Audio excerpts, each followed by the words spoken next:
Hey, Sneak Peekers, it's Gavin. I'm here at Fantastic Fest in Austin, and I'm going to be sitting down with Juan Felipe Zuleta and Leland Frankel, the director and writer of the film Unidentified Objects. So, why don't y'all go ahead and tell me a little bit about who you are, what it is that identified objects or unidentified objects is all about. Cool. My name is Juan Felipe, and I'm the director of Unidentified Objects. My name is Leland Frankel. I'm the screenwriter with Juan Felipe of Unidentified Objects. Identified Objects. That'll be the prequel that we'll make if this one makes a lot of money. No. Oh. But Unidentified Objects tells the story of two outsiders of a gay dwarf and a sex worker in New York who hit the road to the north of Canada because they're going to a supposedly alien abduction. And in the road, they kind of find a little bit more about themselves, and it becomes this kind of like bizarre and like quirky and very, I think, particular and unique kind of road trip film. That's awesome. So, what do you think that audiences are going to really connect to with this movie? What's drawing people in here? I think this audience is playing very well with outsiders, with people. I mean, it did the three queer festivals earlier in the summer. Now we're playing Fantastic Fest. We're playing Sieges. I think people who tend to like. I mean, it's a story about misfits. So I think anybody, and in general, everybody can relate to the characters. It's a very human, grounded story, even though it has like a sci-fi twist in the background. So I think audiences who like authentic storytelling and like indie, like risk taking with a heart per se, that is communicating something like emotional through the characters, and it's also a character piece. So any people who like those kinds of movies, even though it's very entertaining, and I think it could be very accessible to like bigger like audiences. What are your thoughts? Yeah, it's an interesting balance. I think this movie is for, not only those who actively experience a lot of marginalization in their everyday lives, but also those who are, I think, cinematic risk takers, who are willing to go in and be like, listen, I am just going to trust where this movie takes me. I'm going to come in without expectations of how these sorts of narratives work and the kinds of characters I'm used to seeing on screen, people who look and sound and behave differently than I think we expect protagonists in a film to, who don't necessarily have the save the cat moment, I think, right at the top, but who are willing to, trust in us, hopefully, as filmmakers, and be compelled by the story that we're telling, even though I think that story falls a bit outside of convention, even as it does play with convention. So, as a story about outsiders, and as something that is very character-driven, do you see aspects of your own identities in the characters and the story itself? 100%. Yeah, I'm a foreigner. I'm from Colombia, from Medellin. There's not really a lot of filmmakers from Medellin who are like. Could you name me a few filmmakers from Medellin? You as a film student. There's not a lot. We should leave. Yeah. He can't. So it's kind of like coming to the U.S. and figuring out my career as a director, and this is my first feature film, and just going through that journey as an immigrant. Obviously, like during the Trump era and doing things like that, when I have friends who are and were undocumented and things like that, it's kind of like there's a lot of that marginalization.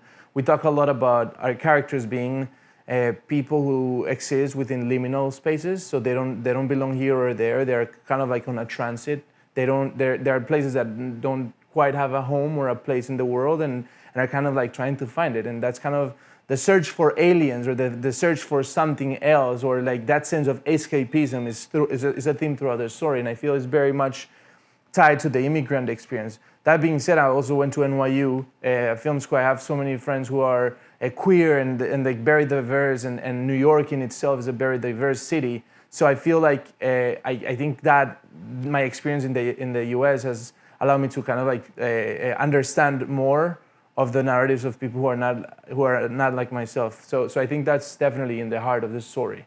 And I mean, this guy's the weirdest person in the world, so absolutely that too. I'll fight you when you're wrong. I'll fight you when you're wrong, but you're not wrong. And no, for me, I mean, it's interesting to talk about writing again characters who exist in, like you said, a liminal space or a marginalized space when I am straight and white. and Jewish barely, practicing. But so for me, I think the experience of writing this and working on a film like this is almost primarily an experience of listening in collaboration for that reason, whether it's with our main actors, one of whom is a little person, and with Juan with his experience talking about immigration, talking about feeling like an outsider. My job then becomes to synthesize and find ways to communicate that, even if those exact aspects maybe aren't drawing right from my life. I find my own things, my own ways to kind of communicate those feelings. Absolutely. So you mentioned that this is your first feature film. And so what are some things that you learned while making that first film, or just any film in general? So one thing that is very important that I think all filmmakers should know is like we all know the process. The process is the same no matter the scale. Even like the biggest movies have the same process. You have to have a script, a story, you have to go through the casting process, you have to find the locations, the pre-production process is the same. I think the biggest, so I think film school and making short films is probably the best thing you can do. And there's always this perception as a filmmaker of what you want, what you ambition, and what you know you could do, and then what you end up making. And when you start your career, no matter how talented the filmmaker is, it's never gonna be the same. You always start like bridging that gap and like, okay, this is my vision, this is what I want it to be, and like you make a short film and it's not quite there. So I think one of the lessons is like I've done a lot of short films. I've like and constantly working in your work to always have something to create, something to make is pivotal, because even if that short film you're making is not gonna premiere at South by or is not gonna be like the thing that is gonna break your career, it's still the lessons you're gonna learn from it are gonna be incredibly important. So I feel like I one thing that helped me a lot with this feature is that I was always working. I was always making something. And I feel like when I got to this, I feel like I could, even though we all know, it's solving problems is what filmmaking is. But it's solving problems with knowing that that everything is gonna go to shit and there's gonna be chaos, but trying to control that chaos and trying to make like something beautiful out of that.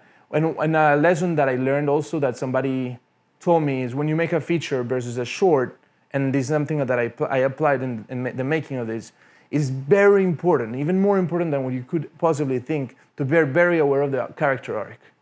Like a feature film, since you're shooting in not in the same order, you can really track the arc of a character. Or if you're not conscious of where the character is, especially a character piece like this one, where you have to be very aware the state of mind where the character, because it's constantly changing, it's very important that you have that map in your head and you really truly understand where the character is and where he's going, because that's how you can help the actors the most, is if you really understand the big picture and can help them be placed in that spectrum.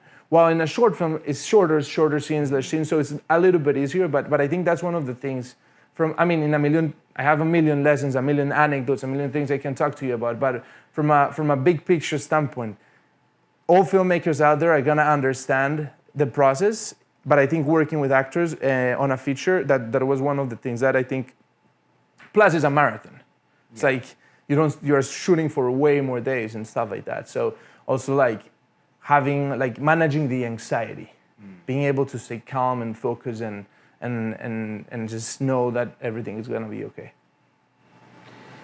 For me, I think my experience was in some ways similar to and different than Juan's, in that I had significantly less production experience. For me, my background was mostly in theater, and so being on set, working on set, I'd written for film before, nothing produced at this scale. And so I think a huge part for me, at least the creative lesson I took away, was I think properly understanding what film can do. And I think you have a sense of that growing up and watching movies and even studying movies. But for me, it wasn't until we made this that it truly was like, oh, when you have an incredible cinematographer, an incredible actor, and an incredible director, this is what you can do with a 1-second shot that saves you a page of writing. There's basically sort of learning how to write with a degree of trust for those who are making the film physically, and understanding, what can be achieved beyond the writing, instead of feeling as if the writing has to overtly check I think, certain kinds of boxes. And I think I was very lucky in that regard, in that I was making a film with somebody who I knew very well and who I'd worked with already for years and whose vision and stuff I trusted. I imagine it's much scarier for, say, whatever, in a traditional Hollywood process where it's like, okay, here's the script. A director you don't know now has that script, come back in 2 years and there's going to be a film premiering. That probably is a very significantly different sort of process to a learning process. But for me, being there on set every day, being there through all the pre-production, not through post, which a lot of it was done outside the country I wasn't there for, which was a whole other thing. I got to be a part of that in different ways. It was really for the first time. This was my film school. Making this film was my film school, and as a writer, it was really just fascinating to see how it came to life, and I think it's affected for the better everything I've made since and written since.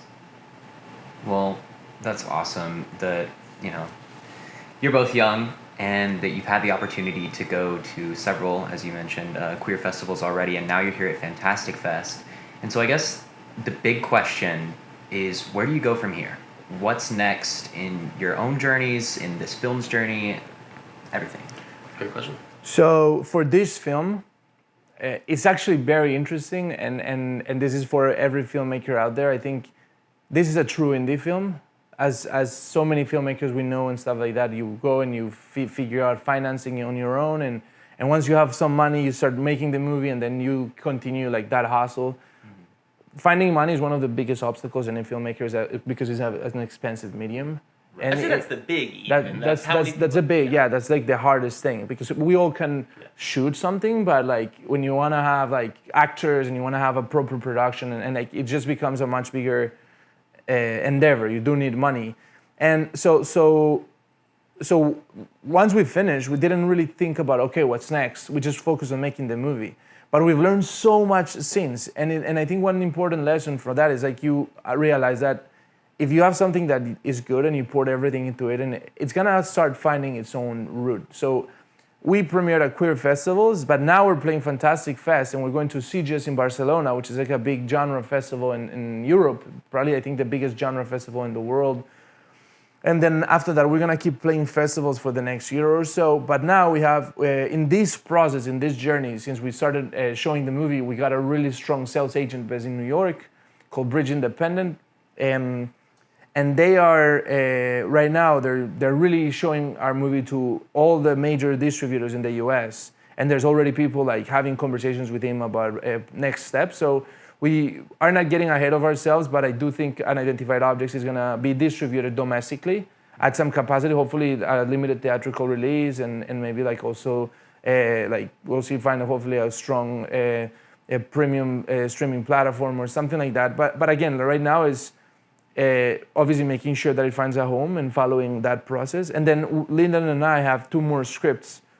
One that we actually wrote before Unidentified Objects, which was supposed to be our first movie, which is called We Were Born Dead. It's actually a Spanish kind of like coming of age, genre bending mystery thriller of 2 siblings who lose, whose mom disappears one day. And then they go out and to find her. It takes place in Colombia in the late 90s, early 2000s.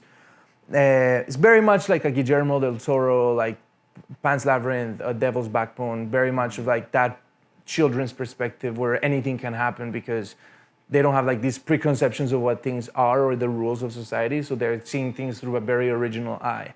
So so that's our next, I think we're shooting that next year. It's getting some momentum.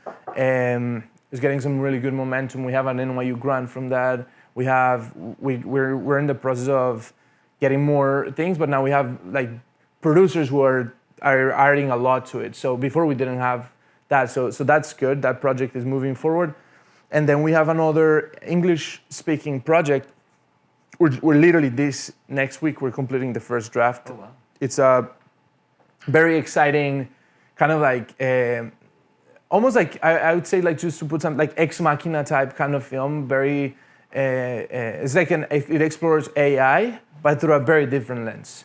So that's kind of our next 2 projects. You can add. Sorry, I spoke everything, but yeah, no, I think it's a film, and not to go too much into it because it's not done yet. But we wanted to ask the question of, I think a lot of AI is concerned with, will we see robots as people? Will robots ever be acknowledged as people? And our film sort of asked the question of, people already can't acknowledge other people as people. So what does the world look like if robots have citizenship, if artificial intelligence is recognized equal to humanity, and it ends up that still doesn't necessarily matter in the same way?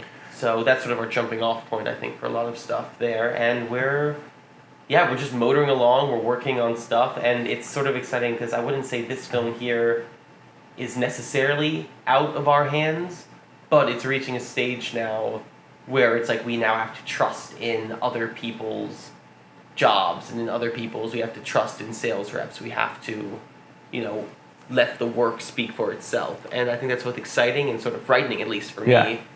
Yeah. Control freak maybe. And for the next ones, it's the same. I think it's kind of like managing that balance of like having faith for the people that are coming along, maybe managers, maybe agents, maybe sales agents for those next future projects, but also knowing and acknowledging that it's still in our hands to and our work. And that's a very important lesson from Unidentified Objects, is like it can be up to you if you put in the work and if you focus and you work in the right direction.